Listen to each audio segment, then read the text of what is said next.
Hey friends, thanks for joining me today. We are breaking down the final trailer for One Piece live action season 2. Now, there will be several spoilers for upcoming storylines, probably for upcoming seasons. I cannot predict everything, but I have been reading the manga and watching the anime for many, many years now. If you do not want to be spoiled for anything, click away from the video right now. That's fine. Hopefully, I will see you when I do my reactions to the One Piece Season 2 episodes as they come out. And hopefully you do join me for whatever else I end up putting out on this channel, whether it be my stop-motion animations or more reaction content or whatever else I end up deciding to put out. We'll see. We'll roll the dice and see what sticks. That being said, let's go ahead and get right on to it. What's a pirate? A pirate is someone who has adventures. So this is the scaffolding that Gold Roger was executed upon in season 1. That looks fantastic. It looks very accurate to what I remember from the anime. This is also right before Buggy and Alvida jump Luffy because they're going to put him on the scaffolding. And dreams. And never. So Drum Island, this is looking fantastic. These actually look really good. Ever gives up. Climbing up with Nami. I don't see Sanji anywhere. That has me curious. In the anime, by this point in time, by the time he reached this point in the mountain, Sanji had also been injured, and he was forced to carry him along with Nami all the way up the mountain. Here we have a shot of Chopper and Dr. Hiroluck. We don't get a full-on face shot of Hiroluck for some reason here. I'm wondering why they're holding off on that out of all things. It doesn't seem to make sense to me. Here we are. We have them side by side. If Hiroluck is manga or anime accurate, then he is going to be freaking insane. My friends. Okay, so gotta address this. Styx, Sail Away. There really isn't a more perfect song for this. There's nothing else that kind of captures the spirit of adventure as well as the weirdness that is going to take place. That's a lot of weird. There's a lot of weird that's going to be happening. Styx, Sail Away, the perfect anthem for this. We put together an amazing crew, made it to the Grand Line, and now we're one step closer to our dream. This is inside of Whiskey Peak, inside the bar in Whiskey Peak. All these guys here, they're not just regular background characters. These are all bounty hunters. They're trying to effectively drug all the Straw Hat Pirates to turn them in for their bounties, which currently, this would be right when Luffy gets his very first bounty. So let's celebrate! See them going down Reverse Mountain. This is Laboon's mouth open up, ready to swallow the Mary. They do end up inside of Laboon for quite a bit. Luffy, for some reason, is the only one that actually does not get swallowed by Laboon, and he spends a good amount of time trying to fight the whale, because that's just something Luffy does. He's either going to make best friends with something or fight it. Later on, that does come into play when he tames the Kraken. I am not kidding. He turns the Kraken into his pet. Hundreds and hundreds of chapters away, we might not see it in live action, but it happened.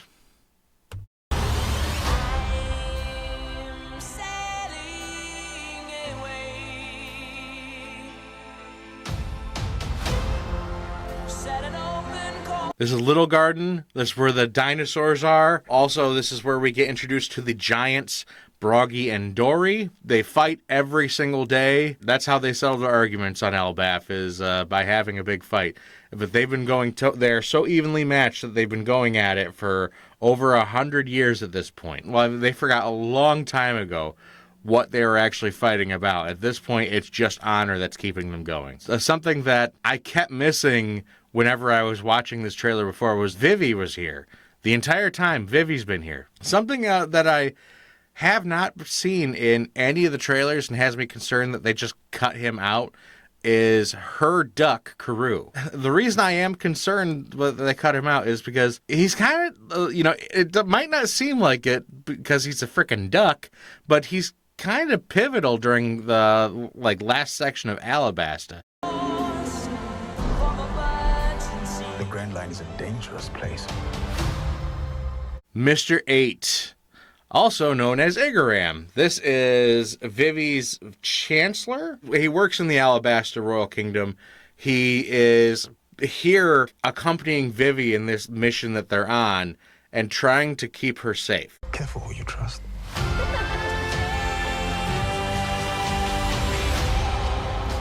So you're a captain of the Strawhead Pirates? And here we see Robin again, Miss All Sunday, still looking very good. I've seen a few complaints about her and, a certain thing, like her hair is not shiny enough or it's not long enough. I'm like, come on, grow up. What does it frickin' matter? But we've seen this before in the previous teasers. She's not delivering anything new here that we haven't seen, but it's still good to see. But I am a bit concerned, especially with that previous bit with Igaram. In the manga, Oda has a tendency to not kill off characters. He doesn't like to do it if he really doesn't have to, which is how we get the ridiculous instance of a character effectively surviving a nuclear bomb. Robin, we're left to believe that Robin frickin' killed Igaram. But it is revealed much, much later on that Igaram survived. He did, and he eventually made his way back to Alabasta. If it turns out that she actually does kill Igaram, it's going to be a bit of a harder pill to swallow that Luffy would just invite her onto the crew. Monkey D. Luffy. You're going to watch your friends die. And here we are inside of Laboon, and it looks pretty good. This is, it's smaller than how it was depicted in the manga and in the anime. But, we are going there. That's cool. I can't argue with that. We'll never find the One Piece or be king of the pirates. Bing, bang, boom. And we had the Baroque Works agents. That was This is Mr. 3 right here. We have Mr. 5 and Miss Valentine's Day here in the background. That was previously Mr. 5 loading a gun with one of his boogers because his devil fruit ability allows him to turn any part of his body into a bomb, and I guess he also has massive nasal issues because he's always got boogers to spare for something like that, which, yuck. Here's one other thing. They got David Dastmalchian to play Mr. 3. That is fantastic casting right there. However, David Dastmalchian is not a no-name actor. This is somebody that you would expect to see as stunt casting for what would effectively have been a minor character because of how much he'd be getting paid. Now, I don't know what the pay rates are on a production like this for an actor like him, but I can't imagine that it's a small portion of the budget. So I am really, really hoping, and I have to stress this, Mr. 3 is not a minor character in One Piece. He ends up being, kind of a big deal. Hopefully they don't just try to kill him off to save from his later story arcs, because he ends up is a huge reason for how Luffy was able to get out of Impel Down. He becomes basically best buds with Buggy the Clown during that whole event, which is hilarious, and keeps Buggy's trend of failing upwards. And then also we saw Miss Golden Week.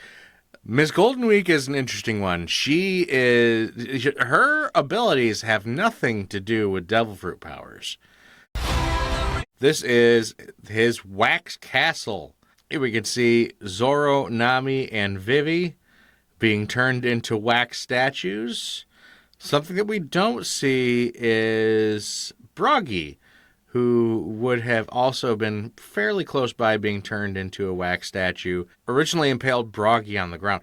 Of course, this could be, I guess, maybe a fake shot, which doesn't have the full visual effect of the giant pinned to the ground. Probably to avoid showing any gore, because, well, in the manga, he was, like, Broggy was nailed to the ground using giant wax swords. These Baroque work guys are different. They're crazy. The unluckies. I love that we are actually getting those. That was one of those things that was not on my bingo card for what we were going to see in the live action. I was certain that they were going to get cut, or their role was going to be given to somebody else, like Mr. Five and Miss Valentine's Day. Maybe not exactly them, but, you know, it was going to be given to somebody else to save on budget from having to realize these guys in action. Powerful. Little help here! Bye-bye, baby. Okay, so the Nami and Vivi fight seems to, well, that seems to take place inside of Laboon. That was something I hadn't noticed before, but you can kind of see, like, some of the flesh on the side, like, you know, as they're fighting. So that is interesting. And then we see Whiskey Peak in the background right here. They're heading that way. Those cactuses, those are not giant needles. Those are actually crosses or tombstones. Depends on how they're going to actually realize it. But like in the manga, they are like, those aren't like needles covering the cactuses. They are crosses, because people are buried all throughout that. Those are people that they were killed by the bounty hunters. But there's nothing we can't take on. And here we have Robin being absolutely freaking vicious with her powers again. Oh man, they really went a lot of different places with this. Robin is going to be a member of the Straw Hats, so it was a little shocking at how far they went. Like, they showed her forcing a Marine to stab themselves in the throat, forcing another Marine to shoot themselves in the face. It was, a bit much, and it does not help her case to come over to the side of the good guys. But, you know, we get to see her do some of that assassination she said she did. Together! Beat down time, baby. There's Laboon. Oh, he looks so sad right here. This would be, I want to say this is while everybody else is still trapped inside of Laboon. Luffy's going to start causing some chaos.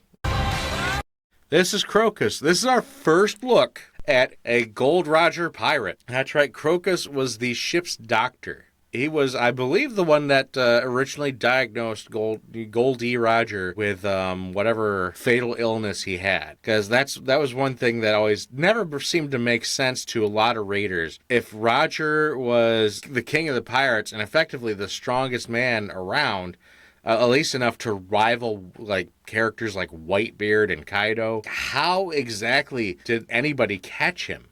I mean, Garp is ridiculously strong and definitely on par with Roger, but Roger had a crew full of heavy hitters. Not like the Rocks pirates, but, you know, at the same time, Silver's Rayleigh and Scopper Gaban, they're no slouches. They are absolutely no slouches. And the fact that crew also raised Shanks and Buggy, they raised Buggy as well. Yeah, it just made no sense that Roger would have been captured. When the revelation came out that Roger was fatally ill, it all of a sudden made all sorts of sense. Roger just turned himself in and went out on his own terms. All right, and here we have Katie Seagal as Dr. Kureha. This is frickin' awesome right here.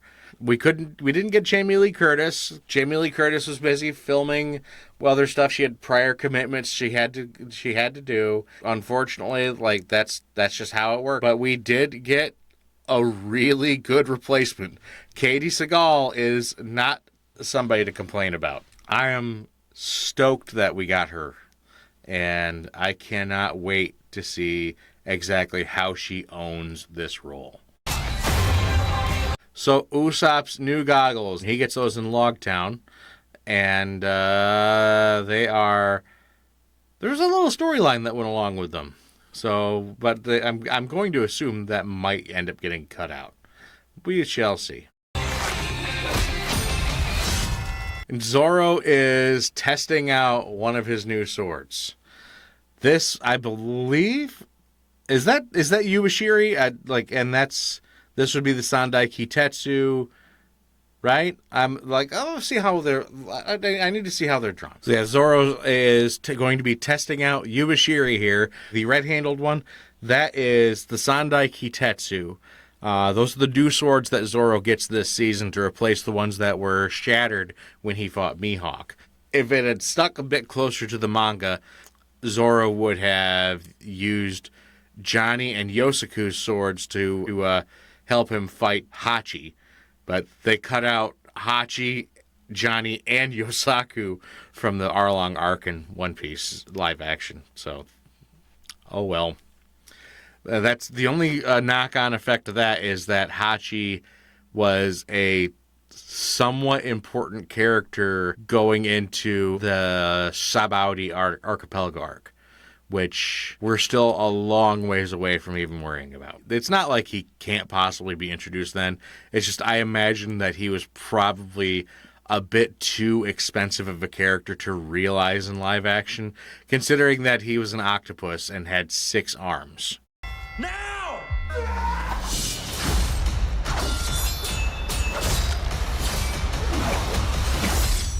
Good sword. Oh, I love it. Frickin' Zoro. Oh. So good. It's just so good. Sometimes you end up somewhere you never thought you would. All right, so here we have Laboon, and he's got the Jolly Roger for the Straw Hats on him. The one that Luffy drew. Because, of course, if you notice, he's scarred up here. That's because Laboon has been bashing his nose against the red line, which is the giant land formation that effectively cuts off one half of the world from the other half of the world. And it's just one massive strip of land that circles all the way around. And Laboon has been bashing his nose against it for 50 years because he was effectively left behind by his own pirate crew that he had bonded with. We do eventually get to meet one of those pirates. The reason why they never came back after promising to come back was the fact that they all died. One of them had a devil fruit, which allowed him to effectively, not reincarnate, but revive after death. Like, he spent, let's see, after he died, it took his soul, I think 20 years before it found his body again? And so by that point in time, he had rotted away to just a skeleton. That character's name is Brook. He eventually does become one of the Straw Hat Pirates. He's a musician. He basically finally fills that role that Luffy has been looking for since almost episode 1. But I mean, look at him. That is one frickin' happy whale. So Luffy drew this on here to prevent him from bashing his nose into the red line anymore. This ended up being Luffy's own version of the promise to Laboon that once he's circled the world, he's going to come back. And they are going to fight again, I guess, because that was how it was in the anime. Like, it wasn't that they were going to just hang out. No, Laboon and Luffy wanted to fight each other again. And here we have the giants, Broggy and Dory. These two are extremely, extremely important in modern One Piece right now. Now we get to see them perform Elbaf's signature attack, which for the life of me, I cannot remember the name of. But they are attacking the Island Eater, which is a massive, gigantic goldfish. This thing is so huge that it makes new islands out of its own poop. I kid you not. I don't know if Usopp ever talked about it in the live action before, but in the manga and anime, the Island Eater was one of the lies that he had told Kaya. And this was also one of those instances where we find out that, like, Usopp's lies, they might just be prophecies of things that have yet to come. But this right here, this is the Island Eater right here. And you can see the Going Merry heading right into its mouth. Right into its mouth. So the big attack that Brogy and Dory launched is going to propel Going Merry straight through the Island Eater and completely obliterate it. And you meet people who stay. That's what the journey's all about. So here's Wapol. He's effectively going to be the main antagonist of this arc. Now, if you notice, he's got metal parts all over his body. That is due to his devil fruit. He has the ability to eat anything and incorporate it into his body.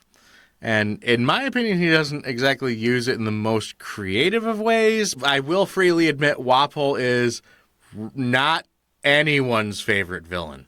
He has one purpose. He serves it kind of well, and then that's it. Then he's done. So weirdly, he has also come back in modern One Piece. He's currently with Vivi, and they are both on the run since they have both discovered the truth of the world nobles, basically. So here's Chopper in his full reindeer form. This is probably one of the clearest pictures I can get. He looks freaking adorable. Chopper is a reindeer that ate the human fruit, and he has the ability to change into a bunch of different hybrid forms. He uses those in battle to either outsmart or overpower his opponent. Most opponents he can't overpower, so he does have to rely on his intelligence. And Chopper is, one of the more intelligent characters in the series. Though at the same time, he is also childishly naive. What are you? So I love Luffy's just sheer joy at meeting Chopper. Like this new fascinating creature that's just standing in front of him. He's so excited. And, if you know Chopper's backstory, this is exactly the kind of person that he needed in his life. What is that? Smoker using his abilities here. When Smoker was first introduced in the anime and the manga, he was kind of terrifying for our protags. He had abilities that they just couldn't touch. He was the first Logia type that they ever encountered. And at that point in time in the season, they had no way to counter Logia users. So later during the fight with Crocodile is when it's discovered, Logia users actually do have hard counters. It's unique for each one. You have to figure it out, for each one. This is the most fun I've ever had.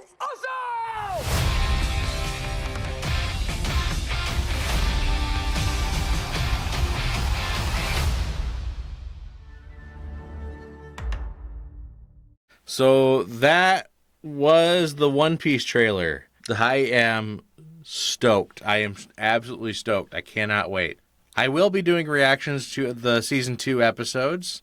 I cannot wait. I just have to say that as a longtime One Piece fan, it just feels good to see that this series is getting all this recognition, all the it's getting all this attention now. I've seen so many people on YouTube just discover the series for the first time, and I absolutely love watching people just fall in love with this series the way that I did when I was so young. I started reading One Piece. Oh my God, it was so many years ago. Viz Media had actually brought Shonen Jump to the United States. My very first introduction to One Piece was in the miniature preview book that was given out at my comic shop. This was amazing, and I was hooked ever since. Like I said, I absolutely fell in love with the series, like, as soon as I started reading it.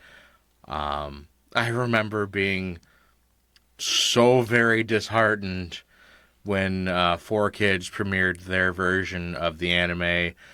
I remember thinking that was just going to be no going back from that, and that the reputation of the series is just going to be forever tarnished by this absolutely terrible dub and localization by people who had no idea what they were getting into. Here we are 20 years later, and the series is going strong. We've got a live action series. We got a remake coming out by Wit Studio. So the amount of people who finally gave the series a shot after all of that, it's so vindicating. So vindicating. I remember recommending my friends to read the manga, not watch the anime, unless you were going to watch the subtitle version, which I would then recommend too. Just so many of them just completely ignore my advice, watch the 4Kids anime, and think that I'm absolutely insane for recommending this to them. More than half my life I've been reading One Piece. But anyway, I will be doing episode reactions. I'm going to continue posting the stop motions. And like I said, I'm going to keep throwing things at the wall and seeing what sticks. If you want to join me on this crazy journey, feel free to subscribe. Recommend me to your friends if you want to. And I will see you guys hopefully in the next one. Bye-bye.